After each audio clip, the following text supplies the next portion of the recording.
Hello and welcome to this June 9th, 2010 video version of InvestEd Central's Chart of the Day. I'm Tom Boley, InvestEd Central's Chief Market Strategist, and it's my pleasure to provide you with today's Chart of the Day.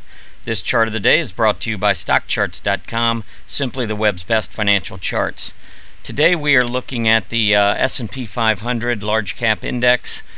The reason we wanted to point this out today is that there are some very interesting levels that I think all traders really need to keep an eye on, not just traders but investors as well, because we are in a bearish head and shoulders pattern, and there are different ways to connect the necklines to give you different patterns. I'll point out a couple of different ways that you can look at this S&P 500 head and shoulder. The left side I think is pretty obvious. The left shoulder came in early January 2010. We went down in early February and put in the neckline, depending on whether or not you want to connect the intraday low or the closing low. That was the start of the neckline. We came up, we put in the head, which was at the tail end of April. Saw some relative complacency. You can see as we were putting in these highs here that the MACD was starting to roll over, so it put in a slight negative divergence at the top.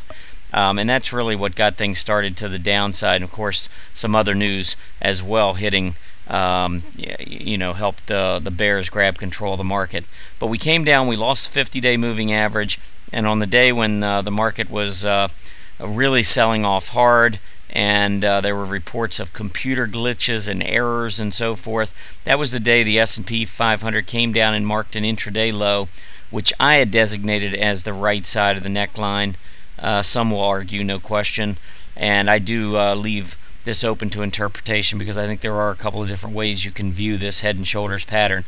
But anyhow, the reason I like that using this as the right side of the neckline is because a classic right shoulder will go in back to the 50-day moving average from underneath, which this one did, and then came all the way back down, and you can see we actually were holding on a candle body basis, the lowest part of the candle body. We were holding on to this neckline, bounced one more time to the 20-day exponential moving average, and then came back down. And if you look at the neckline as I've drawn it here, we actually have a breakdown of this head and shoulders, which is not good. Now when you break down below the head and shoulder neckline, normally you will get a retest.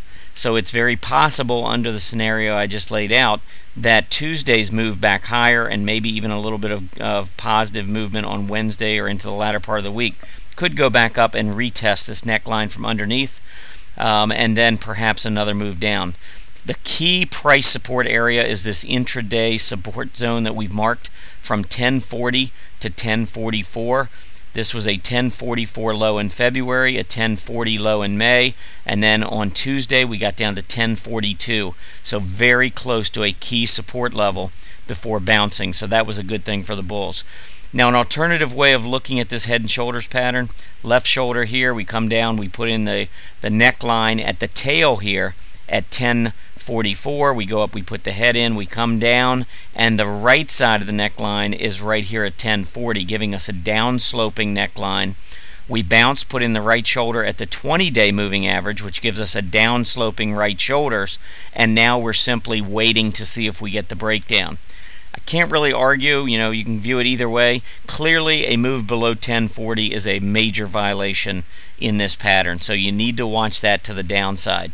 To the upside, initially I would watch this area right around 1068 to 1070. If we break above, then we'd look to the 20-day moving average, which has been holding during this entire period of weakness off of the April highs. So watch up around, well, currently it's at 1098 and it's dropping rapidly, so we'll need to keep an eye on that. But from 1098 down to this price support zone is really the area that I would focus on primarily here in the near term. I hope you've enjoyed our presentation today. Be sure to check out our chart of the day every day at investedcentral.com. While you're there, sign up for our free weekly Market Pulse newsletter and have the chart of the day emailed directly to you. Happy trading.